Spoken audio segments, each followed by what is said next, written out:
Adakah anda seorang ibu atau bapa atau individu yang menanggung ahli keluarga dan kadang-kala rasa resah atau risau anda tidak berupaya memberikan yang cukup untuk mereka?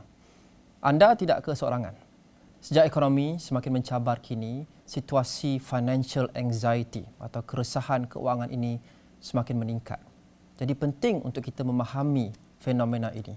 Kerana apabila kita memahami, insya-Allah kita dapat membanterasnya. Itu fokus Dialog 3 Penjuru malam ini.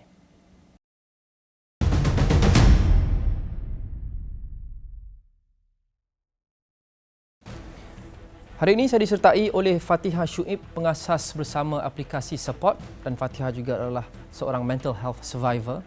Juga Dr. Hazri Zakaria, Presiden Persatuan Psikiatri Malaysia, dan Mafruhin Mukhtar, Ketua Pembangunan Penyelidikan Agensi Kaunseling dan Pengurusan Kredit atau AKPK. Terima kasih semua kerana menyertai dialog hari ini.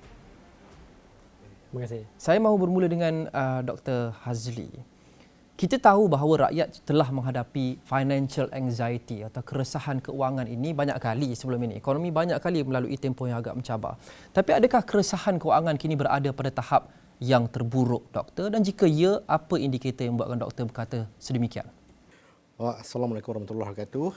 Terima kasih atas jemputan. Lokman tanya soalan ni, soalan orang kata apa? Soalan tu pun dah meresahkan. Soalannya, adakah kita berada tahap yang terburuk?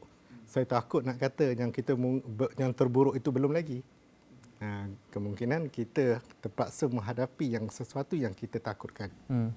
Dia berada pada tahap yang terburuk yang pernah kita lihat setakat ini berbanding dalam sejarah. Tapi mungkin bertambah buruk lagi. Kita tidak tahu. Bergantung kepada apa yang kita lakukan sekarang untuk mengelak daripada menjadi lebih teruk. Jadi kita kena tahu kan, kalau kita nak bandingkan dengan sebelumnya, bagaimanakah, berapa lamakah, adakah kita tahu strategi yang kita perlu lakukan? Kerana apa yang kita hadapi sekarang ini, kita masih dalam tidak tahu 100%, 100%. Jadi bila kita tidak tahu ataupun tidak pasti, ketidakpastian itulah yang menyebabkan keresahan. Anxiety itu.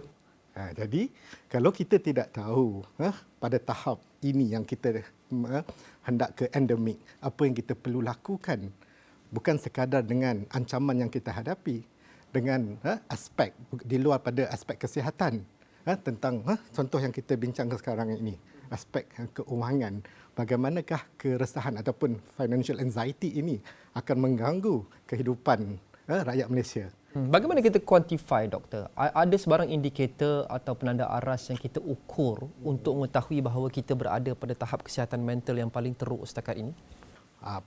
Kepada tahap kesihatan mental, sama ada kita sudah, sekali lagi saya katakan, sama ada sudah pada tahap yang teruk ataupun tidak. Tapi kita dapat tahu apa indikator.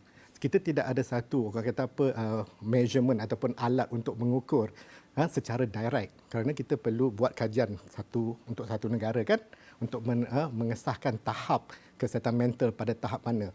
Tetapi kita ada indikator lain yang secara tidak langsung. Contohnya, senang je lah. Tengok kepanasan suhu di social media. Ada satu je isu, berdentum-dentam. Masing-masing cuba memberikan pendapat, dan pendapat itu sebenarnya boleh kita taksirkan sebagai satu cara untuk mereka mengeluarkan ketidakpuasan hati, meluahkan. Meluahkan dan benda-benda kecil, dan kita nampak the sensitivity, kita menjadi lebih sensitif dengan sesuatu yang sebelum ini kita mampu tahan. Sebelum ini anak menangis kita boleh membelai dan memeluk, sekarang kita sudah marah kepada pasangan kita, kenapa tak berhentikan anak yang menangis itu? Masalah keuangan dan masalah mental pada mulanya mungkin terasing. Makin lama ia boleh overlap antara satu sama lain. Di manakah titiknya masalah keuangan menjadi masalah mental? Adakah apabila seseorang itu merasakan dia tidak mampu lagi provide untuk keluarga dia? Di manakah pertemuan itu masalah duit terus menjadi masalah mental? Okey. Kita sebelum saya menjawab soalan itu, saya nak bagi pengenalan sikit perbezaan di antara penyakit mental dengan masalah kesihatan mental. Dua situasi yang amat berbeza, kondisi yang amat berbeza. Satu adalah penyakit, satu di mana kesihatan mental tidak sihat. Jadi, kalau boleh kita hendak tahu di manakah bermulanya kesihatan mental seseorang itu sudah tak sihat. Maknanya orang tu dah stres, bukan lagi orang tu depres. kadang macam indikator yang kita tengok banyak kes yang menunjukkan kadar kesihatan mental kita semakin tidak baik, di mana ramai yang menggunakan talian hayat untuk membantu kesihatan mental mereka. Kes-kes mencederakan diri, membunuh diri, kita tengok yang dilaporkan, yang tidak dilaporkan. Banyak kes yang melibatkan aksiden, kemalangan. Kita tak tahu sama ada betul-betul kemalangan ataupun sebaliknya. Itu yang kita tidak tahu. Jadi memang kita sekarang ini kena terima hakikat. Kesihatan mental rakyat Malaysia tidak pada tahap yang optimum, tidak pada tahap yang baik, yang kita kena lakukan sesuatu. Jadi keresahan financial ini boleh menjadi kayu ukur supaya kita dapat detect pada peringkat awal.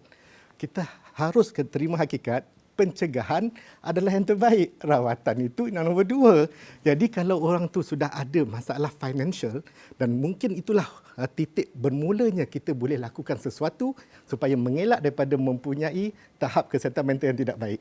Maknanya apa? Kalau orang tu dah pergi jumpa AKPK, jumpa Cik Mafrukin, tolonglah cepat-cepat jumpakan dengan Dr. Hazli supaya kita boleh lakukan sesuatu. Mana prioriti? Jika itu berlaku, jumpa Dr. Hazli dahulu atau jumpa AKPK dahulu? Kenapa tak boleh jumpa dua-dua pada masa yang sama? Jawapannya kita selalu kata, ini dulu ke ini dulu. Kita tidak pernah pun terfikir kenapa tidak buat pada masa sama. Tetapi kita kena ingat, kita panggil hierarchy of needs. Keperluan asas, makan, minum, tempat tidur. Perlukan keuangan untuk itu kan? Kalau tak ada makanan atas meja, nak makan, nak minum, tak payahlah nak cakap pasal mental. Macam mana nak cakap minda yang sihat kalau tak ada benda yang masuk melalui mulut dan minuman, dan tak ada tempat yang selamat untuk dia bermalam. Dan mungkin mereka berjumpa AKPK, tapi adil saya kata rakyat Malaysia ini mungkin mereka lebih sukar untuk jumpa pakar psikiatri atau psikologi kerana kita rasanya masih lagi ada stigma. Betul. Kita mungkin ada yang in denial mengatakan bahawa okey, kalau saya jumpa psikiatris atau psikologi, saya ni tak siuman. Betul. Saya mahu bertanya kepada Fatihah. Fatihah adalah seorang mental health survivor. Pertama sekali tanya kerana menjadi seorang survivor itu bukan ujian yang kecil, agak sukar. Adakah Fatihah pernah mengalami depression atau kemurungan kerana masalah keuangan, dan bagaimana untuk break the stigma untuk mendapatkan bantuan? Okey, pada permulaan saya menghadapi masalah isu kesihatan mental, salah satu puncanya adalah kewangan jugalah. Sebabnya ketika itu tahun 2015, saya pulang ke Malaysia selepas bergraduasi daripada Jordan. Jadi saya macam anak-anak muda yang lain, semua mencari peluang pekerjaan. Tetapi peluang pekerjaan agak terhad dan kita terpaksa bersaing antara satu sama lain untuk mendapatkan penempatan.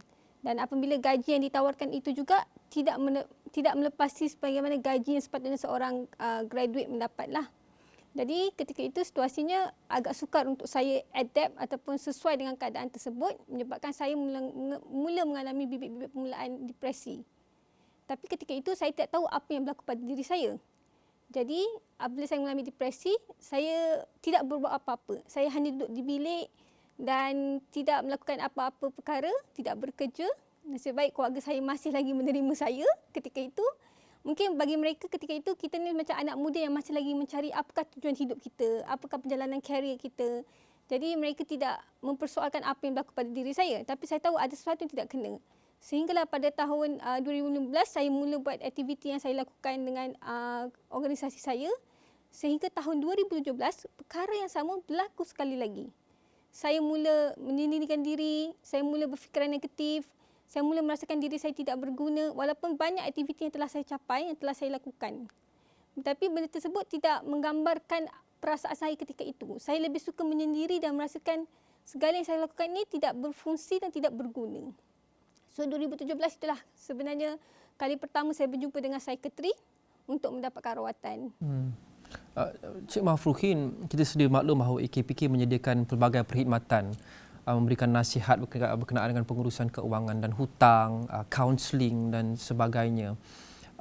Bagaimana pendekatan AKPK perlu dan sudah berubah melihat kepada keadaan ekonomi yang semakin mencabar kini? Mungkin sebahagian daripada nasihat, kaunseling dan pendekatan yang dirangka 3-4 tahun atau 4-5 tahun yang lepas kurang relevan lagi kerana sekarang ini ekonomi berada pada tahap yang boleh kata terburuk in many people's memories. Jadi bagaimana AKPK menyesuaikan diri untuk membantu rakyat Malaysia? Bismillahirrahmanirrahim. Terima kasih, Cik Oman.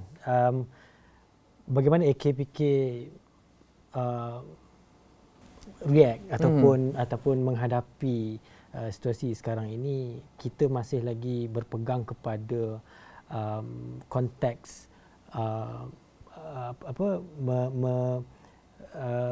mencegah, ya betul, mencegah daripada mengubati perlu ada, okey, tapi yang penting sekarang ni kita perlu mencegah.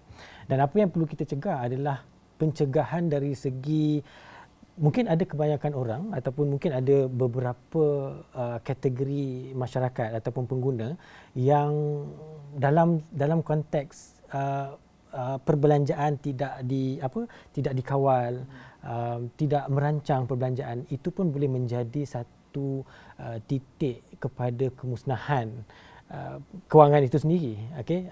Mungkin ada lagi faktor-faktor yang lain seperti ekonomi sekarang, dan tidak juga dinafikan yang mereka orang kata berbelanja dengan sebelum ini mungkin tidak merancang dan mereka terasa kesannya itu sekarang. Dan itu yang lesson yang kita perlu, pendekatan AKPK, kita memberikan pendidikan kewangan.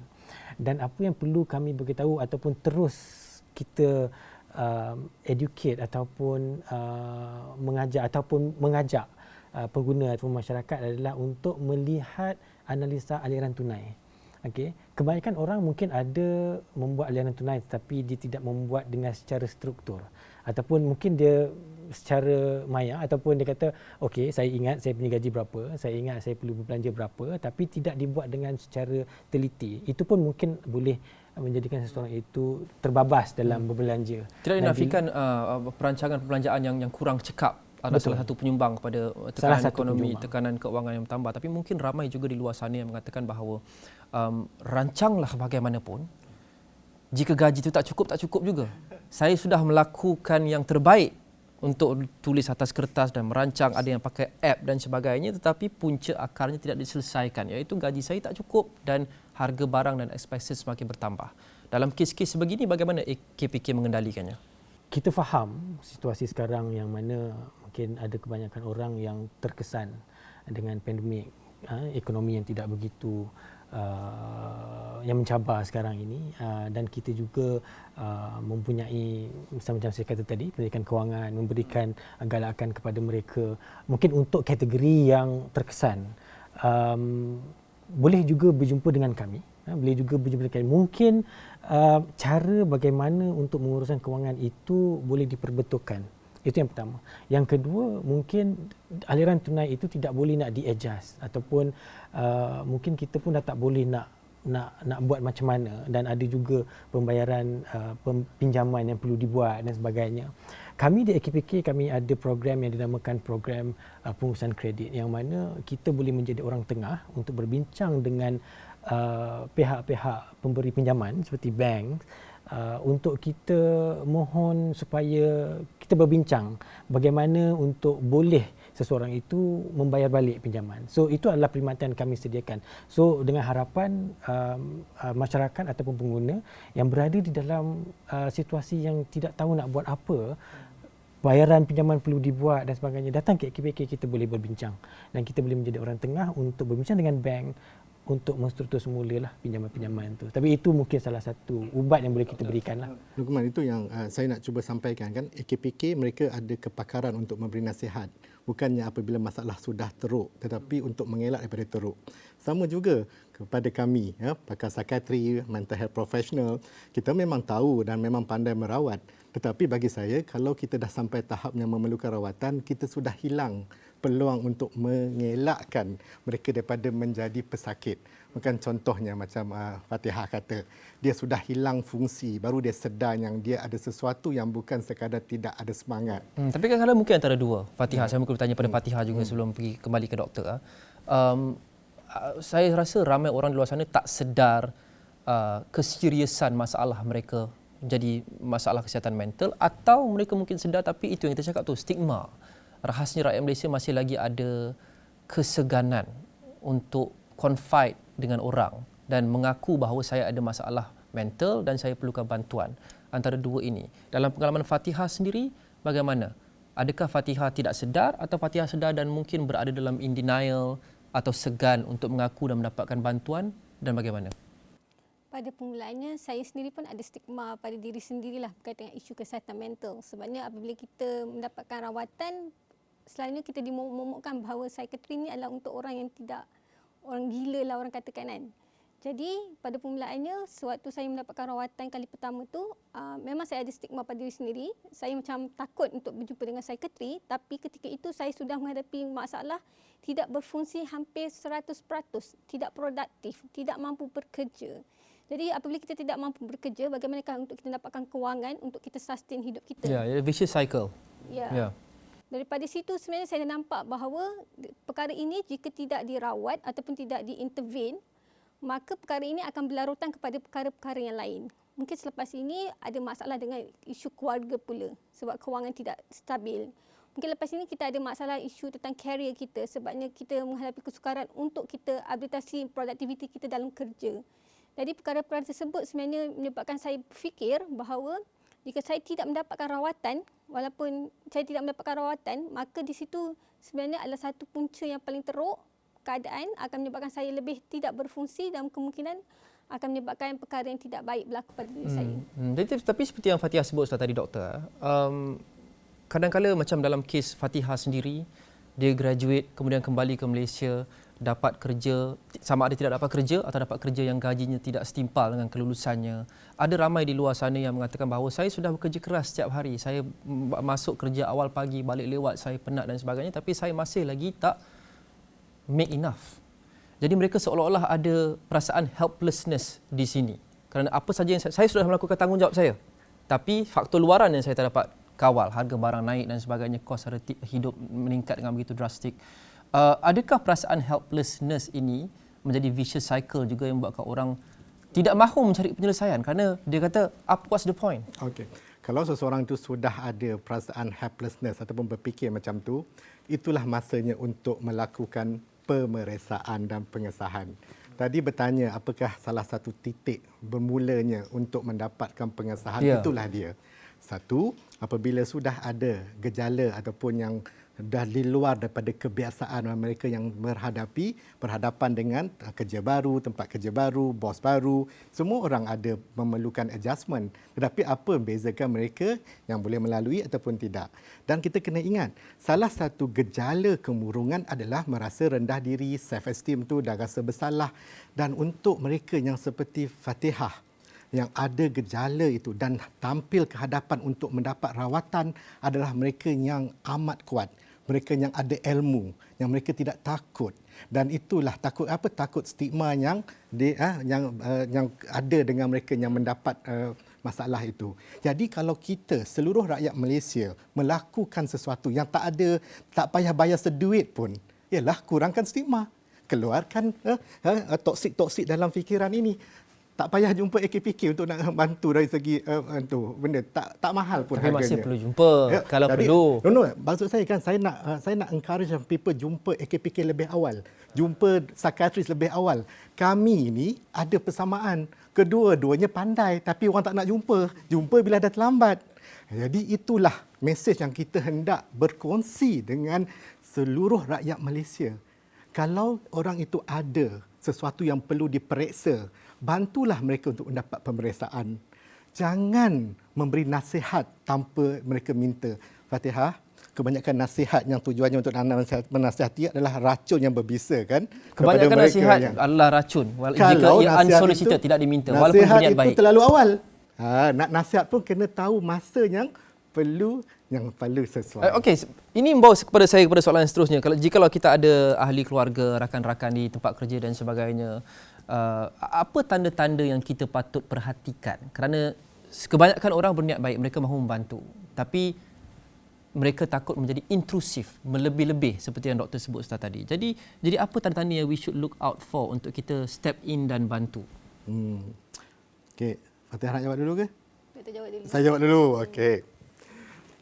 Apabila kita sedar berlaku perubahan pada seseorang itu, perubahan dari seorang yang mudah tersenyum dan mahal senyumnya, daripada seorang yang bila kita ajak makan, dia yang paling ke depan dah tak nak makan, Tak selera, dan sudah memencilkan diri. Dan dari segi fungsi, kita tidak semestinya kata orang yang ini sebab dia ni lah, dia ni lemah lah, dia tak mampu ni, sebab orang lain okey je. Orang lain berbeza. Kita selalu bandingkan orang lain tu dengan diri kita. Jadi kalau kita meletakkan diri kita di tempat orang itu, kita tidak akan mengeluarkan nasihat tanpa perlu, kan? Jadi kita sedar rakan kita itu sudah berbeza, sudah ada perubahan, sudah tak seperti dulu, tak ceria seperti dulu dan tak shopping lagi setiap masuk gaji. Tapi kita takut kalau kita tanya nanti, kita tak membantu. Sebabnya kita ingat kita perlu bagi nasihat dan perlu bagi solusi. Tapi apa yang mereka perlukan ialah telinga yang mendengar, mulut yang tertutup rapat. Satu soalan terakhir untuk doktor sebelum saya kembali kepada Mafruhin. Memandangkan doktor kata AKPK dengan ni, kami ni dua sama, doktor cakap sebentar tadi. Jadi soalan sama saya ingin tunjukkan kepada doktor juga. Mungkin daripada perspektif psikologi atau psikiatri, iaitu saya bukan doktor, tapi umum mengetahui bahawa jika kita ada sesuatu penyakit, termasuk penyakit mental, kita akan lihat pada punca akarnya untuk kita mengatasi di punca akar tu. Tapi ramai orang di luar sana yang melihat, mengatakan bahawa punca akarnya, gaji saya tak cukup, harga barang meningkat, saya buat apa sahaja pun, itu hakikatnya pusinglah macam mana pun, masih lagi tidak mencukupi. Jadi masalah tidak dibantras atau ditangani dari akarnya. Apa respon doktor pada itu? Sebelum itu saya nak tanya Lokman, bilakah cukup itu cukup? Adakah 5,000 cukup untuk Lokman? 5,000 mungkin tak cukup untuk Lokman. Lokman perlukan 15,000. Tapi untuk Mafruhin, 5,000 dah cukup. Jadi kita kena patah balik kepada tanya diri kita sendiri. Adakah kita cukup untuk kita kalau kita ikutkan expectation kita seperti dahulu sebelum pandemik berlaku, ataupun kita sudah adjust accordingly.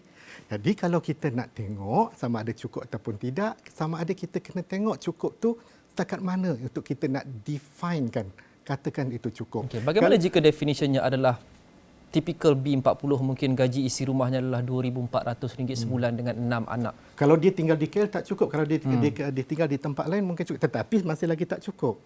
Jadi soalannya adalah adakah kita membantu dengan menaikkan keuangan dalam seisi rumah, ataupun kita juga pada masa yang sama selain daripada menaikkan kadar keuangan seisi rumah, kita bantu dengan skill-skill lain, ilmu tentang knowledge bagaimana untuk melakukan pelancangan, cara-cara lain. Tetapi kalau seorang itu ada juga mengalami kemurungan, ada anxiety, pada masa sama kita expect dia orang boleh hidup macam orang lain yang tak ada depression, tak ada anxiety, kita tak boleh samakan.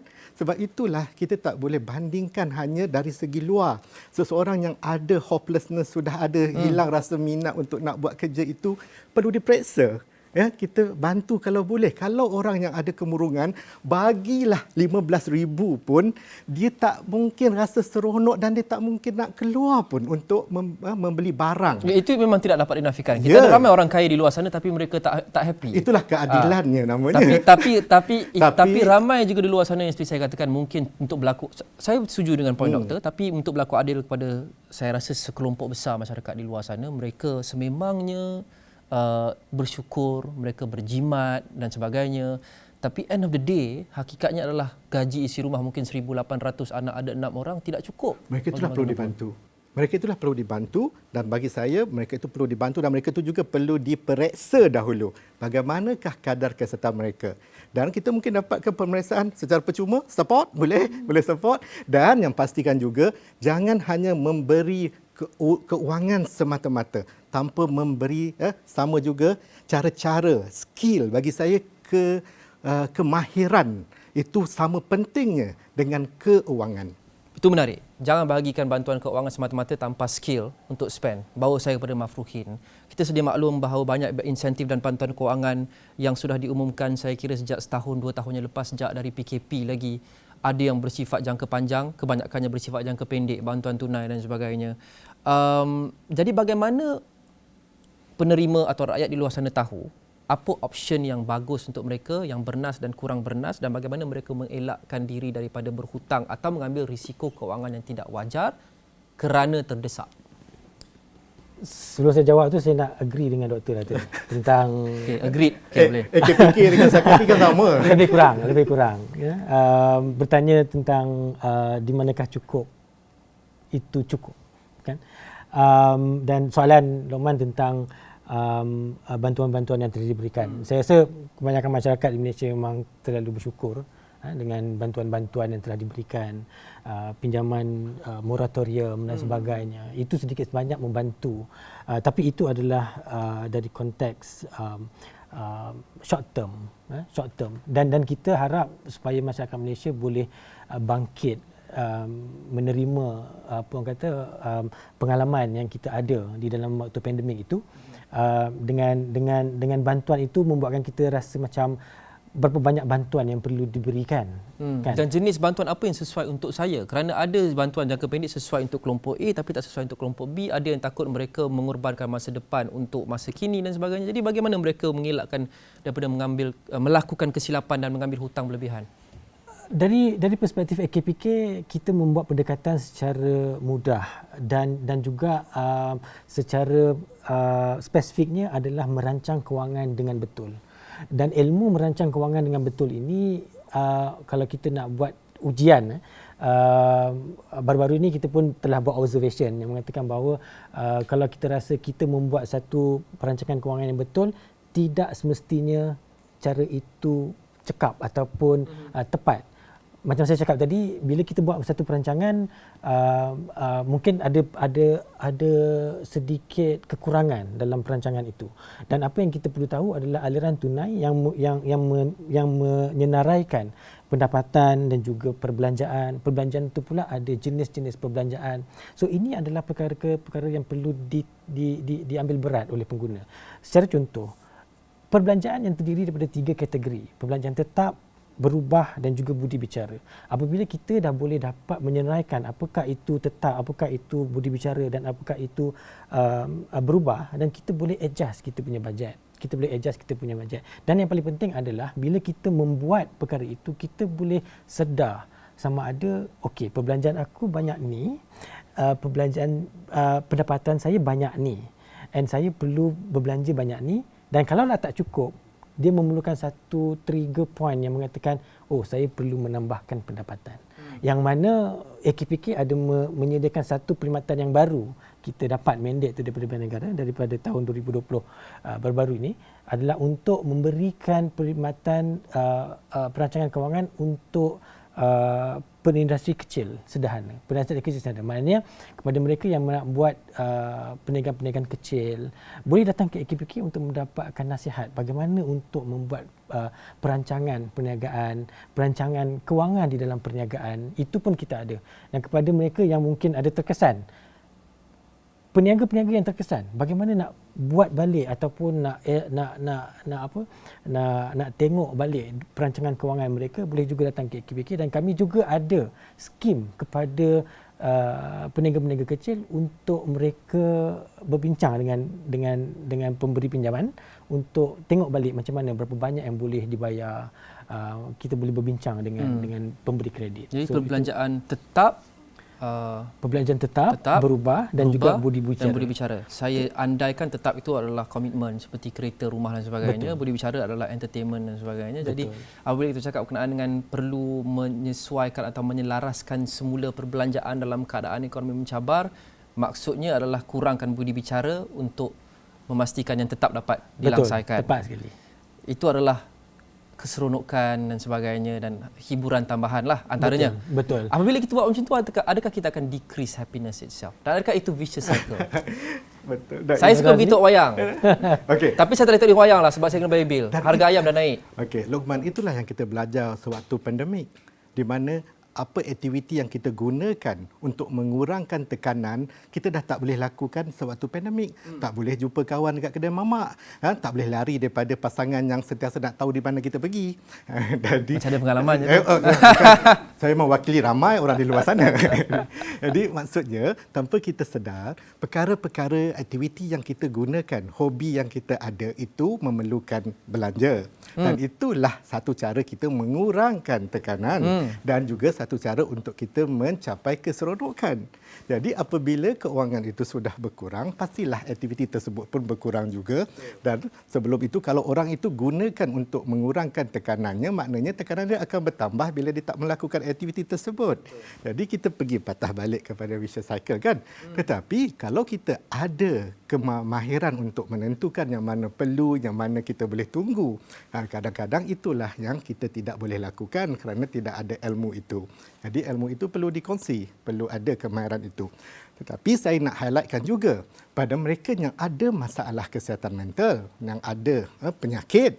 Jadi gejala kadang-kadang itu menyukarkan untuk mereka melakukan apa yang perlu mereka lakukan. Mereka mungkin ada gejala impulsif. Tengok saja nak, walaupun Shopping. itu adalah kehendak, bukannya yang tetap dan yang perlu yang ubah suai itu. Jadi sebab itulah saya kata dia kena ada seiring. Sebelum kita nak menghukum orang itu tidak tahu bagaimana nak kendali keuangan mereka, sebelum nak kata mereka itu tidak tahu bersyukur, kita kena fahamlah dahulu. Kita kena melakukanlah pemeriksaan. Kenalah kita explore dahulu orang itu kan. Jadi kita ini kadang-kadang terlalu cepat nak menghakimi. Tidak mahu memahami. Jadi itulah yang kita perlu lakukan. Kalau rakyat Malaysia belajar untuk memahami dan kita tahu mereka yang terkesan itu bukan sengaja untuk mereka hidup nak bermewah-mewah kan. Dan jadi sebab itulah kita tahu macam konsep bendera putih kan yang kita itu. Bukan semua yang ramai lagi yang tak angkat bendera putih memerlukan bantuan. Tetapi dia kadang-kadang itu terlalu lemah sehingga nak angkat bendera putih. Jadi kita kena ada mekanisme untuk nak detect siapa yang perlu bantuan, siapa yang ada bendera putih, ada yang sebenarnya yang malu nak angkat bendera putih, yang takut nak angkat dan tak larat nak angkat. Jadi sebab itulah kita kena ada mekanisme di luar eksternal daripada orang itu sendiri, di samping membantu orang itu untuk mendapat kemahiran. Mekanisme itu saya akan sentuh sebentar saja lagi. Tapi saya nak bagi Fatihah terlebih dahulu. Sementara kita sedang menyentuh topik ini, dalam pengalaman Fatihah sendiri, apabila Fatihah selaku seorang yang pernah mengalami kemurungan akibat keuangan dan juga masalah-masalah lain, tapi khasnya keuangan, sejauh manakah pengurusan keuangan membantu? Atau adakah ada Fatihah tiba di satu poin di mana pengurusan keuangan saja sememangnya tidak mencukupi? Dan apa lagi yang diperlukan untuk keluar daripada depression itu? Mungkin bagi ramai penonton di luar sana yang sedang menonton dan menghadapi perkara yang sama. Antara perkara yang saya lakukan berkaitan dengan kewangan, yang pertama adalah saya mencabar diri saya untuk keluar daripada comfort zone. Saya bekerja sendiri. Saya menggunakan skill yang saya ada, kemahiran yang saya ada. Saya explore kepada dunia yang baru untuk diri saya. Ketika itu saya buat konsert. Jadi saya baru graduate daripada Jordan. Saya kembali ke Malaysia sebab saya nak cabar diri saya untuk keluar daripada comfort zone dan juga untuk mendapatkan kewangan yang lebih. Maka saya anjurkan konsert ketika itu bersama dengan beberapa artis daripada Malaysia. Jadi kami terbang ke Jordan, kami lakukan aktiviti kemanusiaan. Jadi apa yang boleh saya katakan di sini bahawa sebenarnya kita kan cuba untuk cabar diri kita untuk mencari kewangan yang lebih. Sama ada dengan bekerja sendiri ataupun explore new area yang boleh kita dapatkan kewangan yang lebih lah.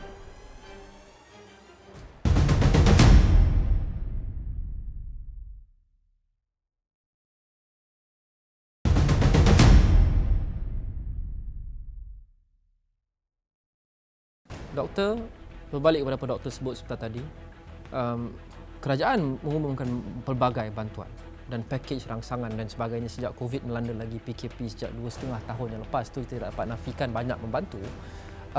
Kita sedia maklum moratorium pemberian tunai dan sebagainya terlampau banyak untuk kita senaraikan di sini. Tapi dari segi aspek psikiatrinya, pada pendapat doktor, adakah kerajaan telah melakukan cukup untuk menjaga kebajikan mental masyarakat yang tertekan dengan COVID, yang tertekan sekarang dengan ekonomi yang begitu mencabar, atau adakah mental ni seolah-olah dia take a back seat berbanding dengan pemberian-pemberian duitnya? Terima kasih Luqman atas soalan yang mengumpan. Soalan tu sama ada Bukan saya. mengumpan, ini masalah yang memang ikhlas untuk kita lihat. Okey, pastinya jawapannya tidak pernah cukup. Jadi kalau kita tanya berapa persen daripada bajet negara yang kita akan dengar bulan 10 nanti kan, ini berapa banyak yang diperuntukkan untuk kesihatan mental? 1% je kot daripada seluruh bajet. 1% tu banyak ke sikit? Luqman nak tanya sikit. Cukup ke tidak? Jawapannya, tapi kita kena ingat kesihatan mental bukan di bawah Kementerian Kesihatan semata-mata. Mendapatkan pekerjaan adalah rawatan. Seseorang itu dapat melakukan aktiviti yang bermakna adalah rawatan. Bukan sekadar makan ubat. Memastikan seseorang itu mempunyai keluarga yang memahami dan boleh memberikan sokongan adalah rawatan. Jadi sebab itu bagi saya Fatihah beruntung kerana bukan sekadar ada idea untuk di luar, tapi ada sokongan yang membantu. Jadi bagi saya kita kena lihat, walaupun satu lagi yang kita kena ambil tahu ya Luqman, walaupun yang kita dapat itu sikit, kalau kita letakkan tempat yang sepatutnya dan kita measure dia punya impact, itulah yang kita hendak. Kadang-kadang yang sedikit itu dimasuk ke dalam mulut orang yang tak sepatutnya, yang tak lapar pun. Jadi orang itu akan terus kenyang. Jadi soalannya adalah kita kena ada betul-betul transparent dalam kita menyalurkan bantuan itu. Dan lebih penting adalah ada mekanisme untuk nak measure the impact and the outcome. Kebanyakan aktiviti yang kita buat di negara kita, dia punya measure of success sama ada benda itu berjalan ataupun tidak.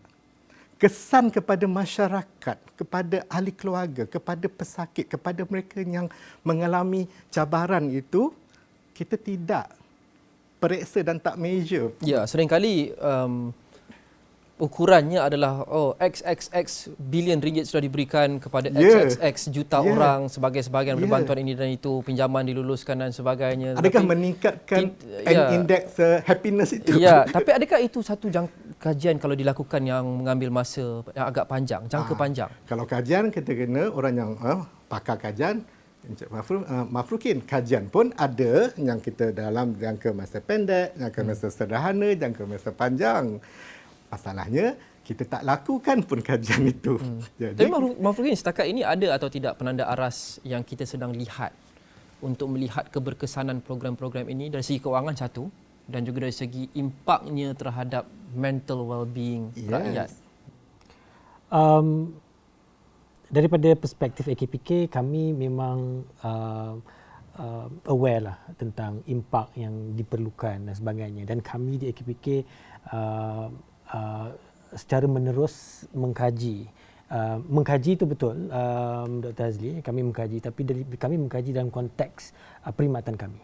Yang mana memang betul apa sahaja solusi yang diberikan, macam kami memberikan pendidikan kewangan kepada masyarakat, kami di dalam proses untuk menganalisa impak, apakah impak yang diberikan pendidikan kewangan yang kita berikan kepada masyarakat memberi impak positif kepada mereka, dan ini adalah satu perkara yang selalu kita bincangkan di dalam AKPK, supaya kita kena memastikan bahawa apa sahaja perkhidmatan yang kita berikan perlulah ada impak. Impak yang ditengok itu adalah dari segi adakah pendidikan yang kita berikan itu berjaya untuk mengubah perilaku masyarakat.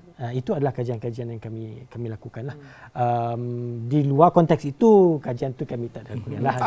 Adakah AKPK mendapati sebarang corak dalam individu yang meminta nasihat keuangan dan kaunseling daripada AKPK yang seek help? Adakah ada satu kelompok yang lebih cenderung untuk meminta bantuan? Sebagai contoh, mereka mungkin duduk di bandar. Contoh, duduk di bandar lebih cenderung ada awareness untuk minta bantuan. Yang di luar bandar mungkin tidak. Atau adakah ada dalam satu kelompok umur itu lebih cenderung ada awareness untuk seek help? Atau adakah mungkin jantina, kaum? Apa datanya? Belum ada data lagi, tapi Luqman memberikan saya satu idea yang begitu baik untuk kami. Betul kan? Untuk kita identify. Betul. Saya setuju sangat dengan perkara itu. Mungkin kita boleh identify profile ataupun mereka-mereka yang datang ke AKPK dan juga perkhidmatan yang kami berikan. Adakah satu golongan itu berjaya kita berikan perkhidmatan dan mereka berjaya keluar daripada kepompong masalah kewangan. Tapi apa yang boleh kita cakap tentang apa yang kita observe dari segi berapa ramai yang telah pun keluar daripada program AKPK, mereka merasakan peace of mind. Mereka merasakan peace of mind. Adakah AKPK juga ada mungkin pengukur dan juga penanda aras keberjayaan atau kejayaan sesuatu itu? Sebagai contoh, jika individu A masuk dan diberi nasihat ABC oleh AKPK, pengurusan keuangan dan sebagainya, mungkin dalam masa setahun selepas itu AKPK ada track semula untuk melihat apa progres individu tersebut. Adakah berjaya mengeluarkannya daripada masalah keuangan? Sebenarnya itu memang dalam perancangan kami. Kita ingin melihat bagaimana mereka yang masuk dalam AKPK itu berjaya berubah. Dan kami melihat indikator, beberapa indikator yang mungkin kita boleh tengok. Dari yang pertama adalah perilaku mereka. Adakah perilaku mereka itu berjaya kita terapkan dengan perilaku kewangan yang lebih baik. Itu yang pertama. Yang kedua adalah mungkin kita boleh lihat dari segi kesejahteraan kewangan mereka. Apabila mereka masuk ke dalam program AKPK dengan penstrukturan semula pinjaman dan mereka boleh membayar balik pinjaman-pinjaman itu dengan tenang, dan kita dapati bahawa kesejahteraan kewangan itu ada di situ. Maknanya apabila orang masuk dan kita membantu mereka, mungkin sebelum ini membayar dengan banyak, dan setelah strukturan semula itu dilakukan, mereka ada buffer untuk berbelanja ke arah yang lain, dan mereka mendapatkan satu keadaan di mana mereka mendapatkan peace of mind. Dan mungkin sebelum itu mereka telah pun dihubungi oleh bank, dihubungi mungkin mahkamah telah pun menghubungi mereka, tapi bila mereka masuk ke dalam AKPK, kami membuat program yang mana bank-bank tidak boleh lagi menghubungi mereka, dan mahkamah pun akan put on hold dan sebagainya. So saya percaya benda ni akan memberikan impak yang baiklah kepada klien AKPK. Lokman, saya nak tambah Sikit sebelum sikit. saya pergi ke Fatihah. Tambah sikit. Saya kata satu benda yang kita kena ingat juga, saya ada pesakit, klien yang datang berjumpa saya ada masalah keuangan dan saya nak rujuk kepada AKPK. Kita ingat mereka akan terus pergi kan? Tidak. Sebab itulah kita tidak berada di tempat mereka. Mereka ada malu nak pergi berjumpa. Jadi walaupun perkhidmatan itu ada, accessibility itu tidak semestinya ada. Jadi mekanisme yang kita kena buat adalah bagaimana untuk memudahkan pesakit saya berjumpa terus dengan Encik Mafrukin. Ya, kadang-kadang kalau kita ada anxiety sebagai contoh keresahan, ya, susah ada nak jumpa. tendensi untuk kita tidak mahu berdepan dengan masalah kita. Ya. Kita akan lengah-lengah, kita akan procrastinate. Adakah ini satu masalah yang agak boleh saya kata common dalam pengalaman Fatihah? Saya takut untuk face the problem. Untuk saya sendiri, pengalaman saya sendiri, itu adalah salah satu perkara yang memang saya hadapi lah. Terutamanya ketika dalam depresi, kita rasa selain depresi, kita rasa anxious untuk berhadapan dengan permasalahan. Kita rasa macam semua orang kata semua isu ataupun perkara yang berlaku di hadapan kita, kita tak tahu jalan penyelesaian dia bagaimana. Kadang-kadang orang dah suluhkan jalan pun, kita rasa macam, patut ke saya ambil jalan ni? Perlu ke saya ambil jalan ni? Sebagai contoh, saya rasa isu kewangan ni kan. Contohnya kalau orang yang menghadapi masalah kewangan dan perlu merujuk kepada AKPK, dan dalam masa sama kalau dia menghadapi masalah kesihatan mental, anxiety dia terlalu tinggi, kadang-kadang dia nak ke hadapan, contohnya doktor sendiri dah bagi tahu inilah solution dia, dia nak ambil solution and pergi pun kadang-kadang dia tak mampu. Sebab dia berfikir, apa kesan dia? Kalau dia pergi macam ni. Dia perlukan seseorang untuk guide dia, untuk bimbing dia, that this journey, apa kata perjalanan yang dia ambil ni bukan sesuatu yang menakutkan, tapi suatu perjalanan yang membantu dia untuk lebih baik. Jadi saya sangat percayalah kalau dari segi isu kewangan ke, dari isu kesihatan mental, peer support ataupun orang yang boleh membantu seseorang itu untuk melalui perjalanan itu lebih baik, menyebabkan orang itu rasa lebih terbuka dan hendak membantu diri mereka sendiri. Adakah orang kita ada satu stigma dan pantang untuk minta pinjam duit daripada ahli keluarga dan rakan-rakan sekiranya perlu? Stigma Malu. Sometimes orang cakap too shy for their own good. Adakah ini satu, is it a culture thing? Khasnya saya mengakui untuk kaum Melayu yang kadang-kadang mereka malu untuk minta duit jika itu mungkin penyelesaian yang berkesan. Bukan nak minta duit banyak-banyak tak mampu bayar balik, tapi temporary relief. Kerana bagi ramai orang mungkin di luar sana mereka hanya perlukan plaster sekejap je untuk mengatasi masalah itu, berbanding jumpa AKPK dan sebagainya lebih berjangka panjang. Pada mereka itu lebih mudah dan mereka mampu lansaikan hutang. Tapi pendapat doktor juga, adakah kita ada pride itu dan malu itu? Sebenarnya Lokman punya idea ni membuatkan saya sendiri berfikir dan ni adalah satu topik yang boleh kita lakukan kajian. Okey. Tapi saya rasa bergantung juga, ada setengah ahli keluarga yang langsung tidak ada rasa malu itu untuk meminta. Dah lebih-lebih pula. Ya. Kebanyakan mereka yang ada kemurungan, ada anxiety, yang masalah ini, mereka salah satu ciri gejalanya adalah mereka tidak mahu membebankan, mudah untuk mereka rasa bersalah. Dan sebab itulah kalau mereka ada gejala-gejala itu, bagi saya still pergi dapatkan pemeriksaan. Tetapi stigma lah yang menyebabkan mereka tidak mahu. Jadi apa pun kita tahu, selalunya kita tanya diri kita sendiri. Sebelum kita hendak membantu orang di luar sana, kita kena berfikir, adakah ahli keluarga kita yang memerlukan bantuan? Tidaklah perlu sampai mereka itu datang bertanya. Kenapa kita tidak bertanya mereka sama ada mereka memerlukan bantuan ataupun tidak? Kalau tak perlu tunggu kena cubit peha kot baru nak peha kiri nak tahu. Jadi sebelum, macam tu saya kata, patah balik kepada adakah mekanisme yang untuk kita membantu seseorang itu sebelum orang itu meminta bantuan. Kerana meminta bantuan memerlukan kekuatan. Mafrufin, pendapat? Saya nak tambah sikit apa yang Fatihah cakap, apa yang Dr. Aziz cakap tentang stigma. Saya rasa mungkin ke masyarakat kat luar sana masih ada lagi stigma tentang AKPK. Yang mana AKPK ni, kalau saya datang ke AKPK, Itu persamaan kan antara itu persamaan antara AKPK dan seolah-olah bila jumpa secular. AKPK seolah-olah dah gagal. Itu stigma dia. Itu stigma dia. Tapi saya nak clearkan dekat sini, mungkin masyarakat kat luar sana boleh yang menonton boleh sampaikan kepada rakan ataupun sahabat anda ataupun saudara mara yang AKPK bukanlah institusi yang menyenarai hitamkan pengguna ataupun peminjam. Kami adalah agensi di bawah Bank Negara yang ingin membantu masyarakat dari segi isi rumah individu ataupun SME ataupun industri kecil sederhana untuk mereka dapatkan financial resilience. Itu adalah objektif kami di AKPK dan apa sahaja perkhidmatan yang kami berikan adalah untuk membantu, dan bantuan itu adalah untuk bukan mereka yang dah ada masalah. Okey, bantuan ataupun pendidikan kewangan yang kami berikan juga adalah untuk mereka yang mungkin rasa macam, oh sekarang pandemik banyak orang terkesan, saya mungkin untuk krisis yang akan datang saya tak nak lagi terkesan.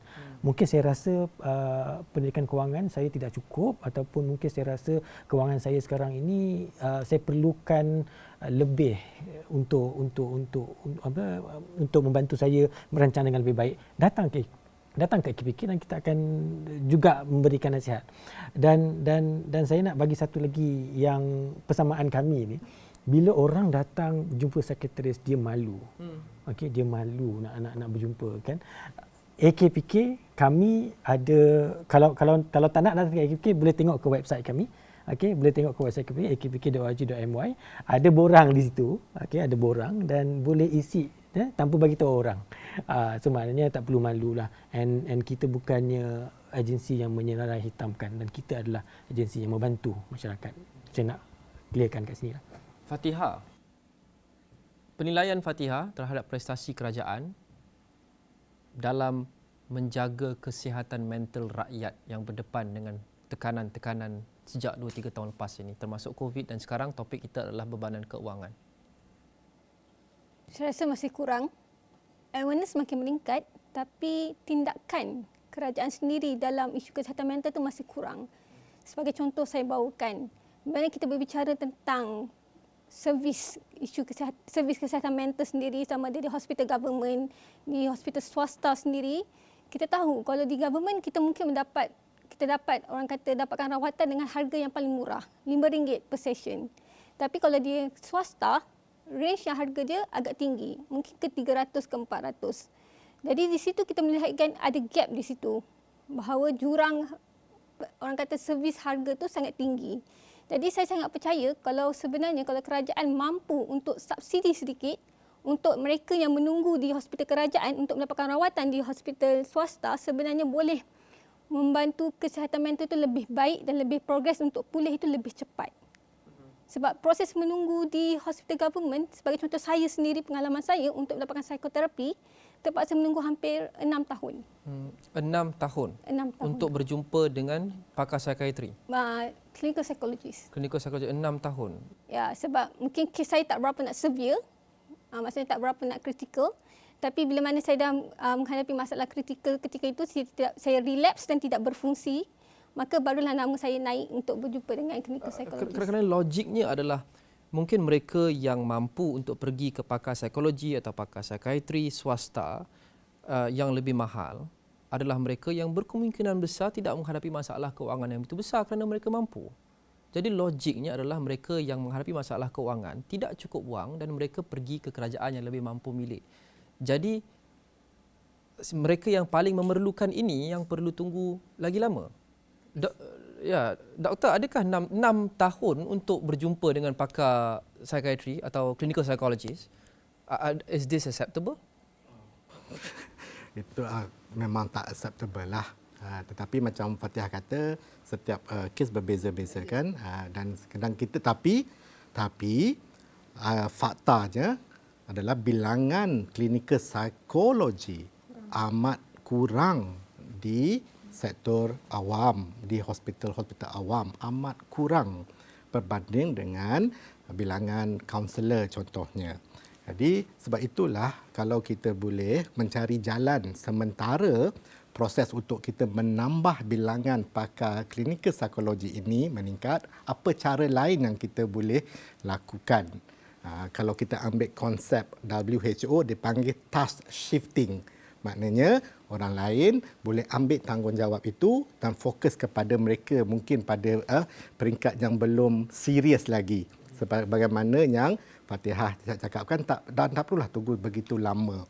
Dan kita kena fikirkan juga kolaborasi di antara sektor awam dengan sektor swasta yang hanya nampak cantik di atas meja tetapi selalunya tidak pun berlaku pun bagaimana sepatutnya berlaku. Jadi kalau sebab itu juga macam kita selalu melihat tanggungjawab menyediakan perkhidmatan ini hanya di bawah tanggungjawab Kementerian Kesihatan semata-mata. Jadi tanpa kita sedar mereka pun mungkin sudah tertekan dan sudah stres dan tak boleh memberikan perkhidmatan yang terbaik. Sebab itulah kita kena ada kolaborasi ataupun kena ada bantuan daripada kementerian-kementerian yang lain. Jadi itulah yang kita kena fikirkan. Dan ini yang sepatutnya kita sama-sama berbincang, bukannya hanya meletakkan tanggungjawab itu pada satu-satu organisasi semata-mata. Itulah kalau konsep yang betul-betul kita berjemaah, bermuafakat dalam mencari solusi. Itu yang kita ambil rather than masing-masing buat sesuatu hanya untuk mendapat nama dan mendapat orang kata sesuatu lah di bawah di itu kita sukar. Jadi kalau kita tidak sebab kita ni kadang-kadang terlalu banyak batu. Ada udang, ada. Dan kita kalau nampak udang itu mengakulah itu udang. Tak perlulah pura-pura tak nampak udang di sebalik batu itu. Kerana transparent itu amat penting. Ketulusan itu amat penting. Jadi kalau nampak udang, katalah udang. Boleh makan. Tapi janganlah kita membatu tanpa buat apa-apa. Itu perspektif Dr. Hazli dan juga Fatihah berkenaan dengan cadangan mereka kepada kerajaan untuk membantu menjaga kebajikan dan kesihatan mental rakyat dengan lebih baik bergerak ke hadapan. Kita sentiasa ada room for improvement. Bagi Mafruhin pula, apa yang AKPK harapkan daripada kerajaan untuk berupaya memperkasakan tugas AKPK dalam membantu rakyat yang berdepan dengan masalah kewangan bergerak ke hadapan? Secara konsistennya kami ingin memberikan lebih pendidikan kewangan supaya yang mana pendidikan ini adalah amat penting supaya mereka terus resilience secara long term. Okay, itu adalah pendekatan kami dan kami mengharapkan bahawa kolaborasi di antara kerajaan dan juga swasta supaya boleh digandingkan supaya awareness kepada majikan-majikan sama ada kerajaan ataupun swasta untuk melihat perkara kesihatan kewangan ini adalah agenda majikan di mana mereka perlu melihat kesihatan kewangan pekerja-pekerja mereka, tak kisahlah atau dia kerja kerajaan ataupun dia kerja swasta, mereka perlu membuat sesuatu untuk mengajak pekerja-pekerja mereka supaya mengamalkan perilaku kewangan yang baik.